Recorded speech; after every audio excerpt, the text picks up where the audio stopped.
ભારે વરસાદને કારણે ડાંગરના પાકને નુકસાન જવાની ભીતિ સેવાઈ રહી છે। ભારે વરસાદ વરસ્યો અને પાણી ભરાયેલા રહ્યા। વરસાદ અને પૂરથી સરકારી અનાજને કરોડોનું નુકસાન। ટેકાના ભાવે સરકારે ખરીદેલ ડાંગર પલળી ગઈ। વિરમગામમાં ભાડે રાખેલા ગોડાઉનમાં રાખેલી ડાંગર પલળી ગઈ। 28મી ઓગસ્ટે વરસેલા વરસાદના પાણી ગોડાઉનમાં ઘૂસ્યા હતા।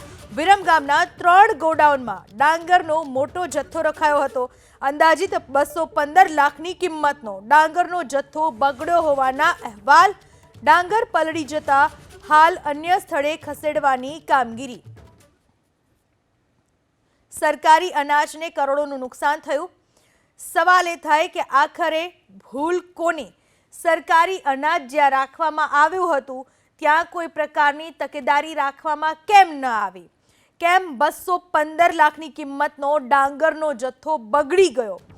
જ્યારે અહીંયા સરકારી અનાજના ગોડાઉનમાં અનાજનો મોટા પ્રમાણમાં જથ્થો રાખવામાં આવતો હોય છે તો એ તકેદારી રાખવી પણ એટલી જ જરૂરી છે કે વરસાદની સિઝનમાં બરાબર રીતે અનાજ સચવાઈ રહે। આ વિશે વધુ માહિતી આપવા આપણી સાથે જોડાઈ ચૂક્યા છે મારા સંવાદદાતા હિરેન રાજગુરુ। હિરેન, જે પણ અનાજમાં રાખવામાં આવે છે સરકારી ગોડાઉનમાં, પહેલેથી જ વ્યવસ્થા કરવાની જરૂર હોય છે કે મોટા પ્રમાણમાં જથ્થો હોય છે તેને કોઈ નુકસાન ન થાય। સવાલ એ કેટલું અનાજ બગડ્યું, બેદરકારી કોની, જવાબદાર કોણ? સૌથી પહેલાં અત્યારે હું આપને કહી દઉં કે વિરમગામ ખાતે સરકારે જે ગોડાઉન ભાડેથી રાખ્યું છે અને જેની અંદર ખેડૂતો પાસેથી ટેકાના ભાવે જે ડાંગર ખરીદી હતી એ ડાંગર રાખવામાં આવી હતી અને ઓગસ્ટ મહિનાની અંદર જે વરસાદ આવ્યો, પૂર આવ્યું, તેના પાણી આ ગોડાઉનની અંદર ઘૂસ્યા અને જે ડાંગર રાખવામાં આવી હતી એ ડાંગરનો જથ્થો પલળ્યો છે। આપને દ્રશ્યો પણ બતાવવાનો પ્રયાસ કરી રહ્યા છે મારા સહયોગી અજય પાંડે। આપ દ્રશ્ય જોઈ શકો છો એ પ્રમાણે આ ડાંગરનો મોટો જથ્થો અહીંયા રાખવામાં આવ્યો હતો અને આ માત્ર એક ગોડાઉન છે। આવા 3 ગોડાઉનની અંદર સરકારે ટેકાના ભાવે ખેડૂતો પાસેથી જે ડાંગર ખરીદી હતી એનો સંગ્રહ અહીંયા કરવામાં આવ્યો હતો। જે વરસાદી પાણી આવ્યા, પૂર આવ્યો, તે અંદર ગોડાઉનની અંદર ઘૂસી ગયા અને એના કારણે જે નીચે રાખેલી થપ્પીઓ છે ડાંગર ભરેલી, એ તમામ થપ્પીઓ બગડી ચૂકી છે। દ્રશ્યની અંદર આપ જુઓ છો એ પ્રમાણે એ ડાંગરના છોડ પણ ત્યાં ઉગી ચૂક્યા છે અને સડી ગયા છે। એ પ્રકારના દ્રશ્યો પણ સામે આવ્યા છે। મારા સહયોગીને વિનંતી કરીશ કે અહીંયા દ્રશ્યો બતાવવાનો પ્રયાસ કરશે। આ પ્રકારના દ્રશ્યો જે અહીંથી સામે આવ્યા છે, નીચેની જે આ ડાંગરની ગુણી છે એ તમામની અંદર સડો બેસી ગયો છે અને એ પ્રકારે અત્યારે અહીંયા આ અનાજ કે જે સરકારે ટેકાના ભાવે ખરીદ્યું હતું તે અનાજ અહીંયા બગડ્યું છે। અન્ય તરફના દ્રશ્યો પણ આપને બતાવશું। 3 ગોડાઉનની અંદર મોટા પ્રમાણમાં આ જથ્થો રાખવામાં આવ્યો હતો અને તે આ પ્રકારે બગડ્યો છે। હવે સરકારની અંદર એટલે કે અન્ન અને નાગરિક પુરવઠા વિભાગની અંદર જે રિપોર્ટ ગયો છે, આ ગોડાઉનની અંદર જે ડાંગરમાં નુકસાની થઈ છે એ રિપોર્ટની અંદર લખવામાં આવ્યું છે કે અત્યારે અંદાજ જે આવ્યો છે એ મુજબ 2 કરોડ અને 15 લાખની ડાંગર બગડી છે। જોકે આ ડાંગરને હવે શિફ્ટ કરવાની પ્રક્રિયા શરૂ કરવામાં આવી છે। આ ડાંગરને અહીંથી ખસેડી અને સાણંદ પાસે સરકારે વધુ ગોડાઉન ભાડે રાખ્યા છે અને ત્યાં હવે લઈ જવાની વાત છે અને એ પ્રક્રિયા પણ શરૂ કરવામાં આવી છે। એના દ્રશ્યો પણ થોડી વારમાં આપણે બતાવશું। પરંતુ મહત્વપૂર્ણ બાબત, પૂનમ, તમે જે સવાલ કર્યો કે તકેદારી જે રાખવી જોવે ગોડાઉન પસંદગી વખતે, એ તકેદારી નથી રખાઈ કારણ કે આ જે ગોડાઉન આવેલું છે એ આસપાસના વિસ્તારની અંદર સૌથી નીચાણવાળો જે વિસ્તાર છે ત્યાં આવેલું આ ગોડાઉન છે અને એટલા માટે જ આ પાણી અહીંયા ઘૂસ્યા અને ડાંગરનો જે પાક છે એ ડાંગરના પાકને પલાળ્યો અને તેને નુકસાન કર્યું। અહીંયા જે પલળેલી ડાંગર છે તેની દુર્ગંધ પણ આવી રહી છે। દ્રશ્યની અંદર પણ આપ જોતા હશો, એના ઉપરથી અંદાજ આવી જાય કે અનાજ જ્યારે સડી જતું હોય છે, બગડી જતું હોય છે, પલળી જતું હોય છે ત્યારે તેમાંથી દુર્ગંધ પણ આવતી હોય છે। તો આ પ્રકારેની દુર્ગંધ પણ અહીંથી આવી રહી છે।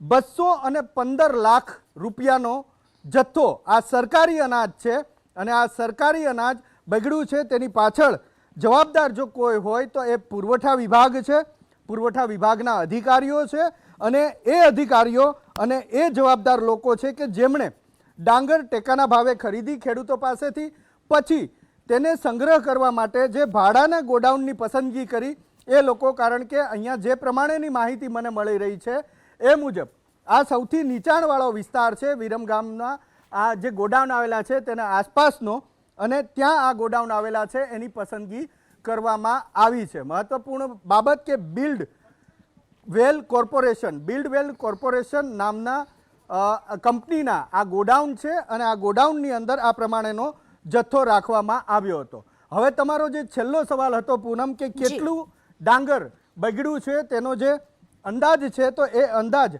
હવે જ્યારે શિફ્ટિંગની પ્રક્રિયા પૂર્ણ થશે ત્યારબાદ એનું જે એકચ્યુઅલ કાઉન્ટિંગ થશે પછી જ ખ્યાલ આવશે કે કેટલો જથ્થો ખરેખર બગડ્યો છે અને એ કેટલી કિંમતની ડાંગર ખરેખર બગડી છે. અત્યારે ડાંગર કેટલા કિલો અથવા તો કેટલા મણ કે કેટલા ક્વિન્ટલ બગડી છે તેનો અંદાજ વ્યક્ત કરવામાં નથી આવ્યો.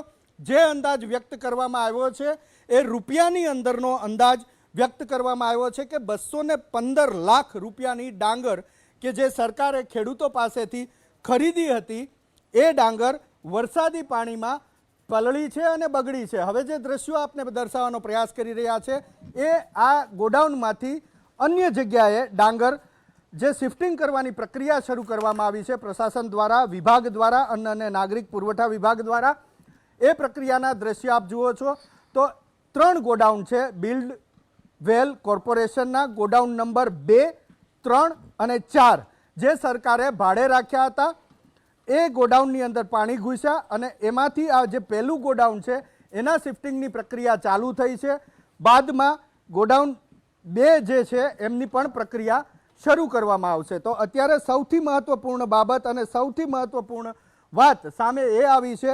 દ્રશ્યો આપને બતાવ્યા એ જ રીતે મોટા પ્રમાણમાં જથ્થો અહીંયા સંગ્રહ કરવામાં આવ્યો છે. ફરી એક વખત હું મારા સહયોગી અજય પાંડેને વિનંતી કરીશ કે હવે જે જથ્થો કેટલો છે એ અંદાજ આવે એના માટે થઈ અને જે ડાંગરની બોરીઓની થપ્પીઓ અહીંયા લાગેલી છે એના દ્રશ્યો પણ આપને બતાવે. તો આ મુજબ મોટું ગોડાઉન છે અને મોટા ગોડાઉનની અંદર થપ્પીઓ આ ડાંગરની કે જે ખેડૂતો પાસેથી ટેકાના ભાવે ખરીદી હતી એની કરી અને રાખવામાં આવી છે. અને નીચેની જે બોરીઓ છે સંપૂર્ણપણે બગડી ગઈ છે, સડી ગઈ છે. કદાચ ઉપરની બોરીમાં ઓછું નુકસાન થયું હોય તેવું દ્રશ્ય ઉપરથી માફ કરજો લાગી રહ્યું છે. પરંતુ જે અંદાજ વિભાગ દ્વારા વ્યક્ત કરવામાં આવ્યો છે જિલ્લા પુરવઠા મામલતદાર દ્વારા જે અન્ન અને નાગરિક પુરવઠા વિભાગની અંદર વ્યક્ત કરવામાં આવ્યો છે એ વિરમગામ એકમાત્ર તાલુકાની અંદર વિરમગામના ગોડાઉન ભાડે રાખ્યા હતા સરકારે. 3 ગોડાઉન બિલ્ડ કોર્પોરેશનના ગોડાઉન નંબર 2, આપણી સાથે અમદાવાદ જિલ્લા પુરવઠાના મામલતદાર જયેશ સોનાગ્રા સાહેબ જોડાઈ ચૂક્યા છે. હિરેન, આપ એમને સવાલ કરશો. સાહેબ, આ અંદાજિત ક્યારે પાણી આવ્યું હતું, કેટલું પાણી આવ્યું હતું અને કેટલી ડાંગર બગડી છે? લાગે છે સંપર્ક કપાઈ ચૂક્યો છે. ફરીથી સંપર્ક સાધવાનો પ્રયાસ કરવામાં આવશે. હિરેન, સૌથી મોટો સવાલ એ પણ ઊભો થાય છે, માફ કરશો હું તમને સવાલ પૂછું એ પહેલા ફરીથી સોનાગ્રા સાહેબ જોડાઈ ચૂક્યા છે, સવાલ કરશો. સોનાગ્રા સાહેબ નમસ્કાર, એબીપી અસ્મિતામાં આપનું સ્વાગત છે. કેટલો જથ્થો સાહેબ પલળ્યો છે ડાંગરનો વિરમગામના ગોડાઉનની અંદર? એમાં તો અત્યારે કેવું છે કે શિફ્ટિંગની કામગીરી શરૂ છે એટલે કેટલો પલ્લ્યો છે તો એકચ્યુઅલી જ્યારે શિફ્ટિંગની કામગીરી પૂરી થશે ત્યારે અંદાજ આવી શકશે. જયેશ સાહેબ, બીજો સવાલ એ પણ ઊભો થાય કે જો આ ગોડાઉન નીચાણવાળા વિસ્તારમાં હતું તો પછી નીચે કોઈ લાકડાના કોઈ સ્ટેજ ના મૂકવામાં આવ્યા અથવા તો કોઈ ઓટલો કરીને એના ઉપર ના રાખવામાં આવ્યા, એના પરિણામે આટલો બધો જથ્થો પલળી ગયો. પહેલે કોઈ સર્વે કરવામાં નથી આવતું હતું જ્યારે આ પ્રકારના ગોડાઉન રાખવામાં આવે છે ત્યારે? આપનો અવાજ કપાઈ રહ્યો છે. જયેશભાઈ, મારો અવાજ આપને બરાબર સંભળાઈ રહ્યો છે હવે?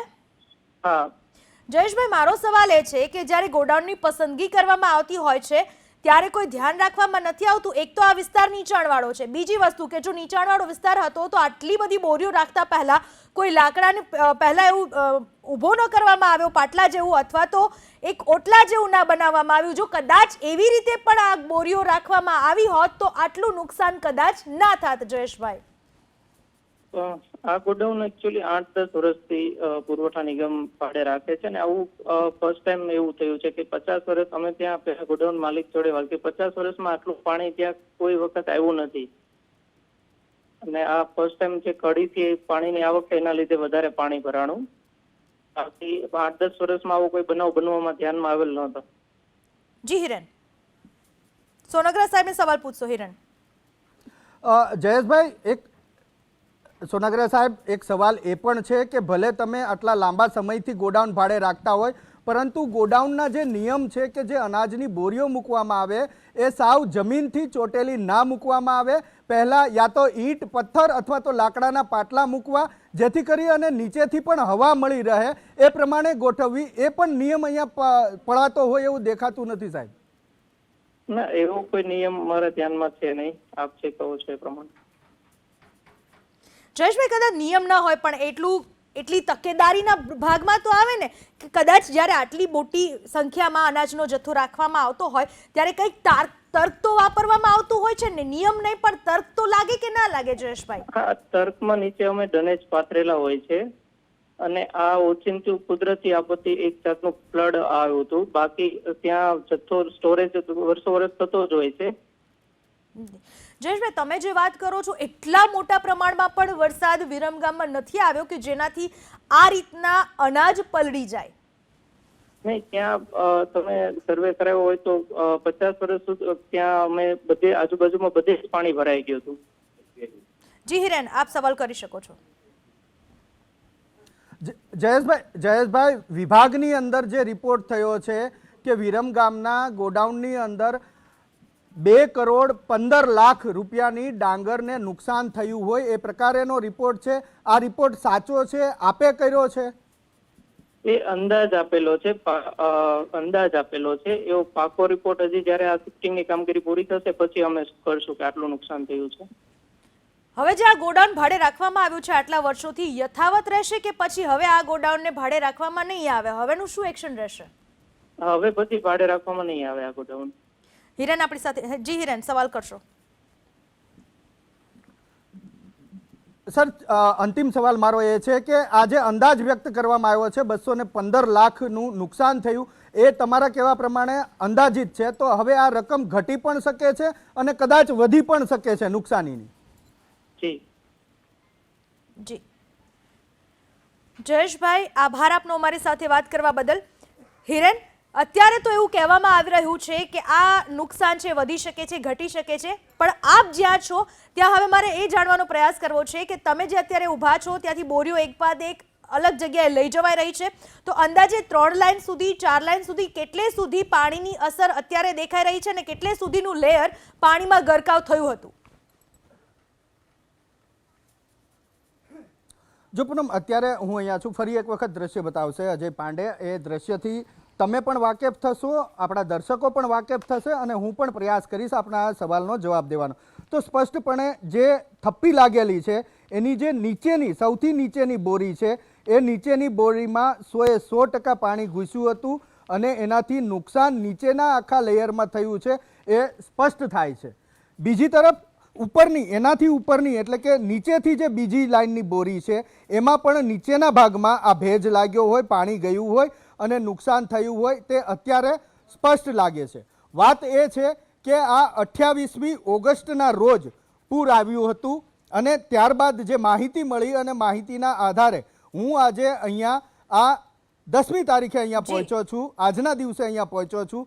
સ્વાભાવિક છે કે પાણી અહીંથી નીકળી ગયા છે, પરંતુ એ પાણીના કારણે જે ડાંગર પલળી હતી, ડાંગર સડી ગઈ છે એ સ્પષ્ટપણે અહીંયા લાગે છે. જે પ્રમાણે અત્યારે મને અહીંયાથી બોરીઓ દેખાઈ રહી છે, થપ્પીઓ દેખાઈ રહી છે. ફરી એક વખત અજય પાંડેને કહીશ કે એકવાર બતાવી દે. આના ઉપરથી અંદાજ મૂકવામાં આવે કે હજારોની સંખ્યામાં હજારો બોરીઓ નીચેની જે લાઈનની છે એ બગડી જ ચૂકી છે અને જે અંદાજ વ્યક્ત કર્યો છે એ મારા મુજબ વધી શકે છે. પૂનમ, ચોક્કસ હિરેન, આભાર આપનો તમામ માહિતી બદલ.